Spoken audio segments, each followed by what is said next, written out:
Okay, thank you very much. I'm extremely happy here and would like to thank once again Andrew and the organizers for inviting me here. I'm a kind of a typical information theorist guy, and I have no clue about biology.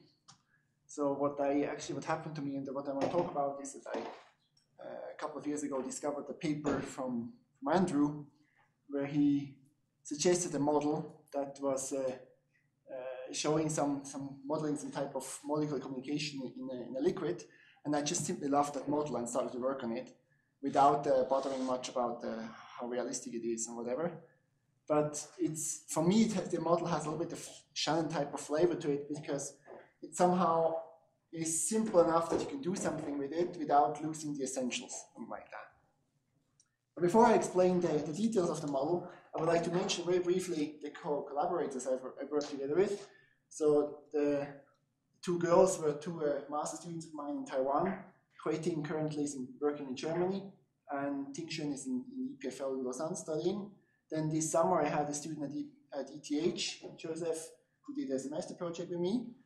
And then I collaborated with Dongning from the Northwestern University and Hui from the University of Science and Technology in China.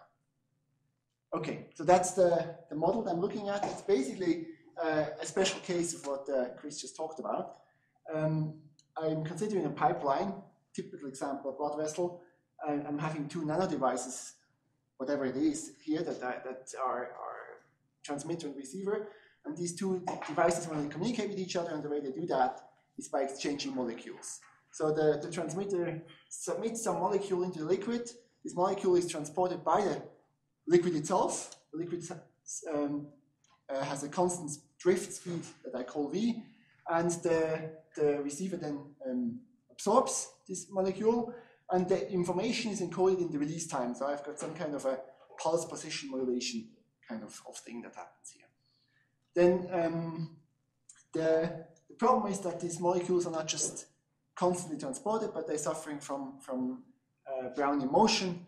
That is then the type of noise that affects the time it takes from the transmitter to the receiver. And as I said, this idea is not by myself, but that's from a paper from Srinivas, Eckford, and Atfe that was in 2012 in the transactions, and I took it over from there, and I just loved it and started to work on it. It's a very simple model, and we do a lot of simplifying assumptions, and I think I should mention those just to put it in the right context. So first of all, I make it one-dimensional. The molecules only go in the x direction, forward and backward.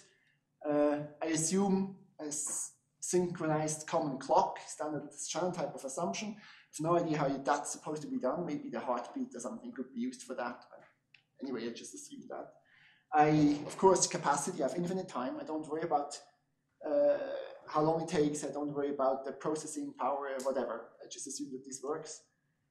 Then I assume that these molecules are unique to the communication. There is no kind of source that can inject some wrong molecules that disturbs me.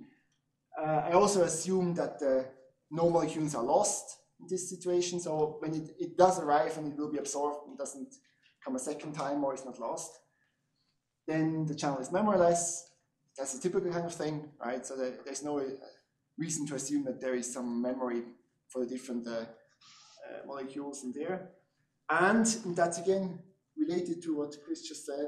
I'm going to now in this talk assume that the receiver somehow can order them, right? So the idea is that these molecules could overpass each other, and I need to be able to order them back, because otherwise I introduce terrible memory. That means they're distinguishable in a way that Chris's were not. Exactly. So he actually did it the much tougher problem, where the stuff is you cannot sort it back just like that. And I, at the moment, to simplify things, assume that you can, just simply because I want to have it memoryless. Of course, the question is how to do that. You could use for different molecules, for different positions in the code, where different type of molecules, things like that. It's definitely a reasonable assumption if the distance between the molecules is big, or if the drift speed is fast, so that the chance for overpassing is very low. Right? But anyway, that's the strongest assumption, basically, that's the weakest point of the model. Good, then the Brownian motion, I'm going to assume to be a Wiener process, which means that for a fixed interval tau, the increment is Gaussian, with a mean that is proportional, of course, to the speed, and the variance that grows with the interval. Sigma squared here is the parameter that describes the Brownian motion. So it depends on the temperature, the type of molecules, the liquid, etc. And of course, the non-overlapping time intervals are independent. Now, in this formulation here, I fix the time and I look at how far is the distance the molecule travels. I need to look the opposite way around. I have fixed position of the transmitter and the receiver, and I want to know how long does it take. So I need to invert the problem, and if you do that, what you get is a random travel time that has a distribution that is unfortunately called inverse Gaussian distribution. Again, Chris talked about it. It's a very unlucky name because it has nothing to do with the Gaussian, right? I guess it's called inverse because we inverted the problem. It happened to me that I was put in talks together with the Gaussian channel because people just don't realize it's not the same thing. It has nothing to do with Gaussians. But anyway, so the distribution has two parameters, mu and lambda. Mu is the average travel time, d divided by v, and lambda is the parameter that is related to this Brownian motion parameter sigma squared. So if you turn off the drift, v goes to 0, and it approaches a different... At equal to 0, this is not anymore the case. Then again, you get a different distribution. But v going to 0, it just means you keep that... the n cube, then the 3/2 law. Excuse me? You keep the n to the 3/2 prefactor